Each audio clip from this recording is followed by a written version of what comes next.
আসসালামু আলাইকুম ওয়া রাহমাতুল্লাহি ওয়া বারাকাতুহু। প্রিয় কলিজার ভাই বোনেরা, এই দেখুন, এই যে কৃষ্ণচূড়া গাছ, এই যে কত সুন্দর কৃষ্ণচূড়া গাছ বেউথা ঘাটে ব্রিজের পাশে। তো এটা আমার হাতে নিজ হাতে লাগানো। তো এগুলা এখানে অনেক গাছ আছে এবং মানিকগঞ্জ শহরে বেউথা দূর দূরান্ততে অনেক গাছ লাগানো আছে আমার হাতে।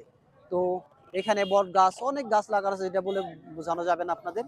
তো আপনারা ভালো থাকুন, সুস্থ থাকুন এবং মানুষ হিসেবে মানুষের পাশে দাঁড়ান, দেশের জন্য কাজ করুন, নিজের জন্য কাজ করুন। এই পৃথিবীতে আমি আপনি দ্বিতীয়বার আসবো না, একটাবারেই আসা। এবং আমার মা অসুস্থ, ঘরে পড়া, মানে কোমরে হাড় ভেঙে গেছে, আজ 2.5 বছর হয়ে যায়। তো তার জন্য দোয়া করবেন, তার সে যেন আল্লাহ তাআলা কিয়ামত পর্যন্ত তাকে বাঁচিয়ে রাখে, আমি ছেলে হিসেবে তার সেবা যত্ন করতে পারি। সেই জন্য আমি আল্লাহর কাছে লাখো কোটি শুকরিয়া জানাই।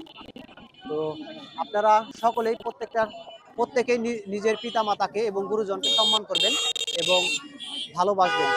আসসালামু আলাইকুম ওয়া রাহমাতুল্লাহি ওয়া বারাকাতুহু।